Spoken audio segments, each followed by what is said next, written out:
does it seem like everyone else is surrounded by endless gatherings, constant invitations, and a flood of messages, while your own phone stays silent? Why do their lives look like one endless festival, while yours feels like a quiet, dimly lit room where silence hangs heavy and the air never stirs? That moment of comparison eats at you, doesn't it? The whisper begins. Maybe I'm failing? Maybe I'm broken? Maybe I was never meant to belong. But what if I told you that emptiness is not a curse? It's a sign. Not weakness, but hidden strength. And here lies the truth. What you see as loneliness may be the greatest evidence that you are walking a rare path. Stay with me until the end, because once you understand this hidden meaning, you'll never see solitude the same way again. And if wisdom like this belongs in your daily life, subscribe now to join us on this path of the Stoicism. Together, we'll uncover the strength that silence is teaching you.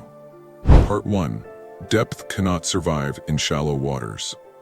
Think back to the last time you tried to share something real. Not gossip, not trivial chatter, but something heavy, fragile, personal. Maybe a dream you've carried quietly for years, or a fear that gnawed at you in secret. Maybe it was a thought about life, death, or meaning itself. And what happened? They shifted uncomfortably, gave a shallow laugh, brushed it aside, or changed the subject entirely. Your words dropped into the void, like a stone disappearing beneath the surface, leaving nothing but ripples that quickly vanished. That moment stings because in your heart, you felt unseen, unheard, unknown. But the Stoic truth is this: it does not mean you were wrong. It means you were speaking from a depth that most people cannot breathe in. While the majority float easily on the surface, you are diving into waters that demand courage. Marcus Aurelius once said, "The soul becomes dyed with the color of its thoughts." If your thoughts are reflective, intentional, steeped in meaning, shallow conversations will never satisfy you. That is not your flaw. That is the cost of depth. Most people bond easily because nothing is asked of them. They laugh over trivialities, swap empty stories, and dance in the noise of distraction. But such connections vanish as quickly as they are formed. If you crave truth, loyalty, and authenticity, you will not blend in easily.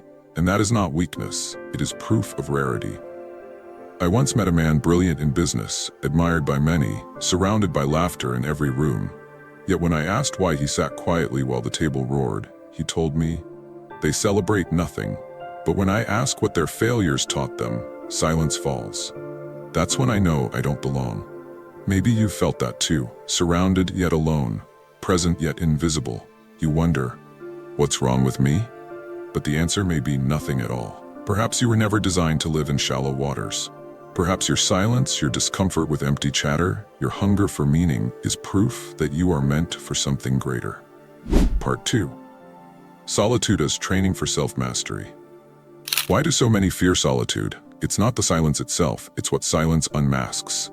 When the noise fades, when the laughter dissolves, when no one is left to distract you, there is only your mind, unfiltered, restless, untrained. And for most, that is unbearable. So they run. They flood their calendars with busyness, drown their nights in noise, fill every spare moment with chatter. Not because they love the company, but because they fear their own reflection. Epictetus once warned his students, "If you wish to improve, be content to be thought foolish and stupid." In other words, true growth looks strange to those addicted to distraction. If you choose solitude over shallow company, people will label you cold, antisocial, detached. But the truth is, you are practicing a freedom they cannot comprehend. Ask yourself, who is stronger? The one who must be surrounded by noise to feel alive, or the one who can sit in silence and still feel whole? There was once a young man who tried a 3-day silent retreat. No phone, no distractions, no voices. On the first night, he nearly broke. Every regret, every fear, every failure came crashing into his thoughts. But by the 3rd day, he realized the monsters had always been inside. Silence merely revealed them. And in that revelation, he found peace. This is why the Stoics never fled solitude. To them, it was not punishment, but practice. It was the gym of the soul, the forge of the mind. In silence, you begin to see where your thoughts wander, how restless your mind truly is, how undisciplined your inner world has become. But once you see clearly, you can begin to master it. So next time you feel the sting of quiet, do not run. Sit, listen, train, Because every moment of solitude is preparing you to stand steady in storms where others collapse. Part 3. Why quality outweighs quantity. Picture two tables. At one, two people crowd together. Voices clash, laughter echoes, noise fills the room. But in that volume, no one is truly seen. Words scatter like sparks, burning bright for a moment, fading into nothing. At the second table, there are only two chairs. You sit across from someone who listens, who carries your silence as easily as your words. No masks, no pretending, just presence. Which table would you rather sit at? Seneca once wrote, "Associate with people who will make you a better man and welcome those whom you can make better." He knew what society forgets. Friendship is not measured in numbers, but in nourishment. One genuine bond holds more weight than 100 empty faces.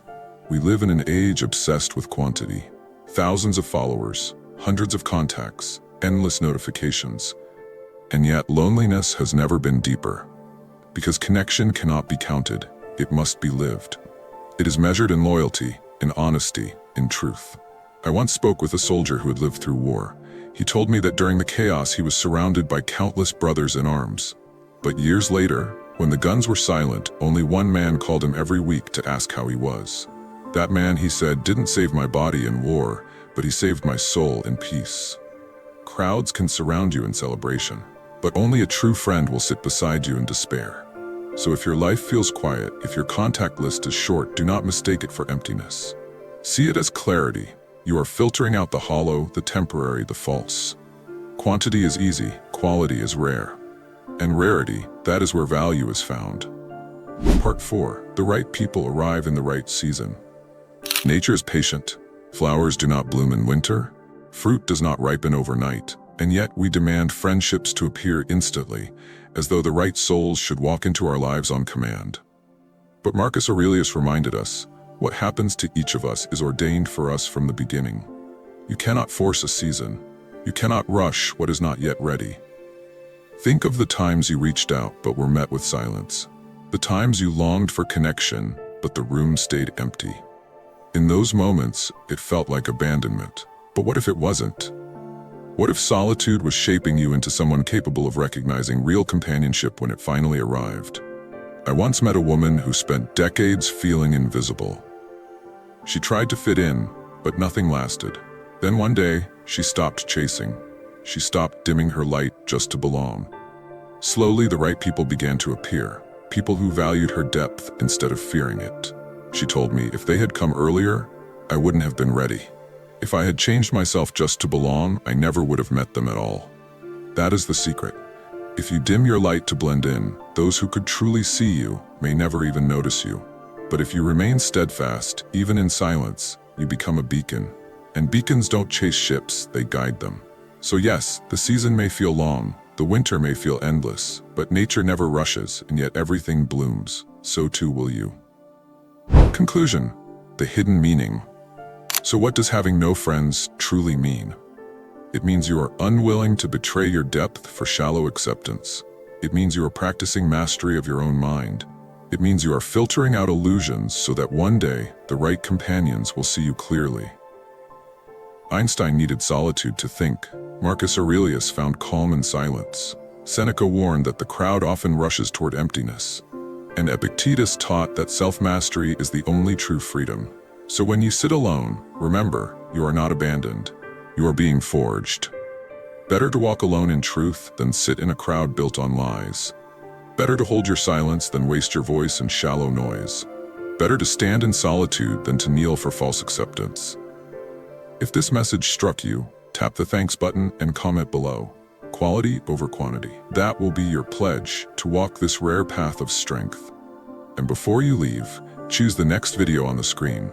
It may not just shift the way you think, but the way you live.